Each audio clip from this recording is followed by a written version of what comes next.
Bonjour à tous et bienvenue sur la Web TV Honnête.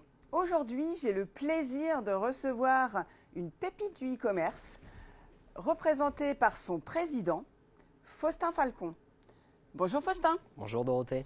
Alors Faustin, tu es là aujourd'hui pour nous témoigner de la success story de pêcheur.com, qui est le leader de la vente d'articles pour les passionnés de pêche, et également de chasseur.com, une nouvelle pépite aux ambitions internationales.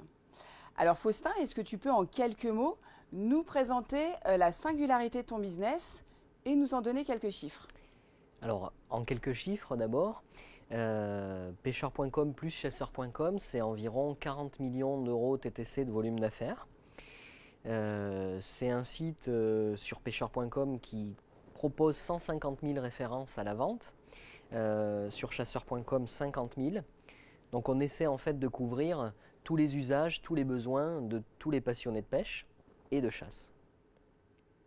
Bravo Faustin, je pense que tu dois faire pas mal d'envieux avec de tels résultats.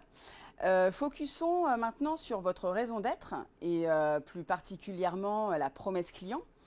Vous avez une approche très customer-centrique et vous avez effectué des investissements très importants pour accueillir et fidéliser vos clients.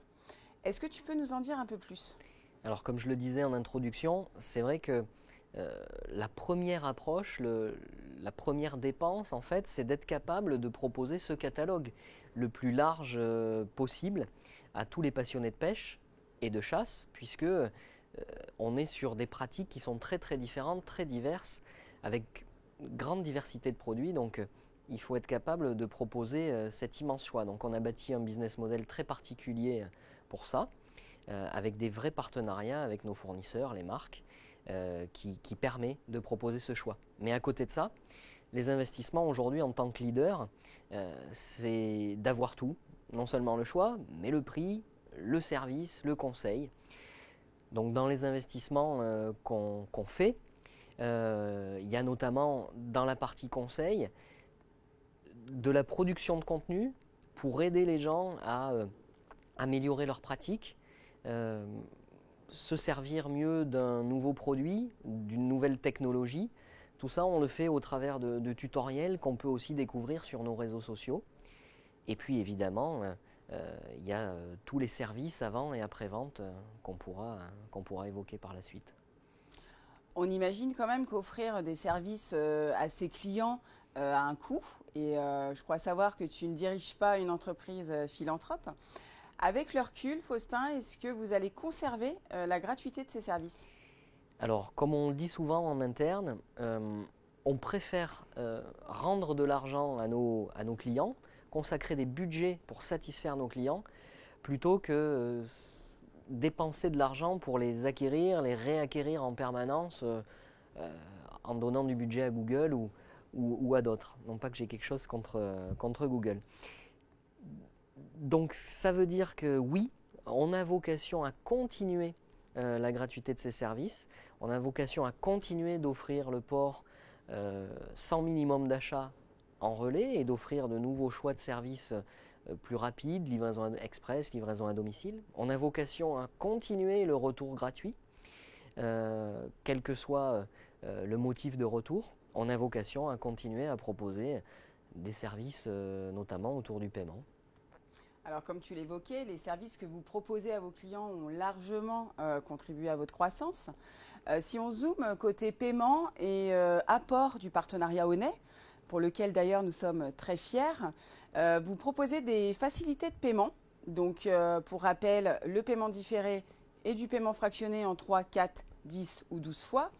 Est-ce que tu peux nous expliquer en quoi ce service vous apporte de la valeur ajoutée et ce que cela représente aujourd'hui dans votre business? Alors, effectivement, on va découper le raisonnement en trois, puisque les trois modes de paiement que tu as cités ne nous apportent pas la même chose. Le 3 à 4 fois nous apporte directement du business incrémental.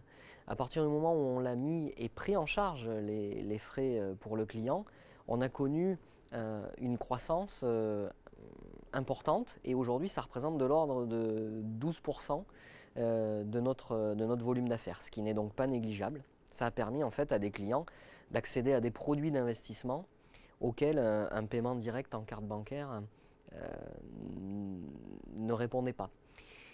Ensuite, le 10 à 12 fois nous permet de proposer de nouveaux produits, alors de produits plutôt très chers, comme des embarcations pour le pêcheur ou du matériel électronique très haut de gamme pour le pêcheur ou d'ailleurs même pour le chasseur, pour les colliers GPS pour retrouver ses chiens après une partie de chasse.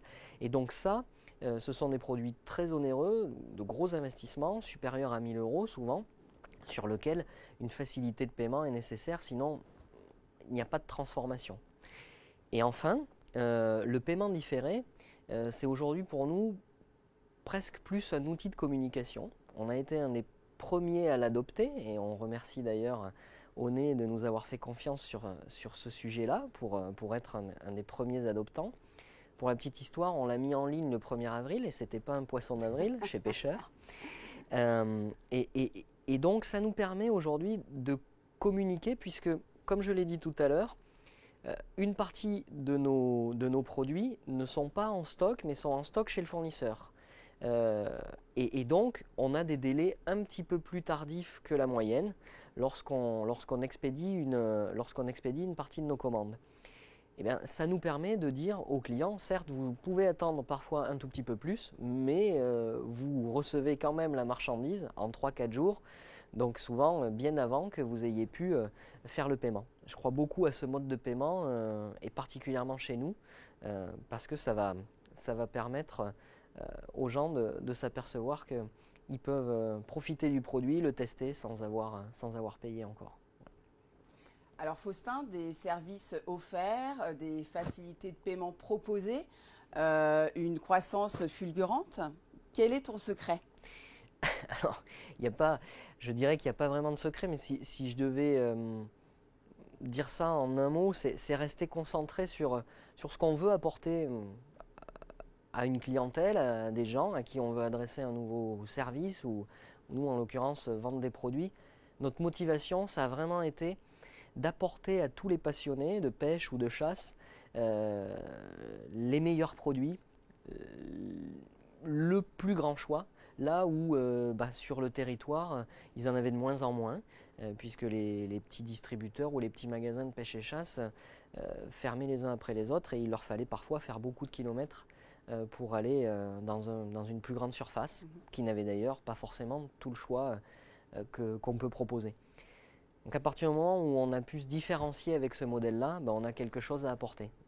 Et comme on le dit souvent aussi en interne, si jamais on est les énièmes à faire la même chose, ça coûte beaucoup plus cher de communiquer pour montrer qu'on est différent.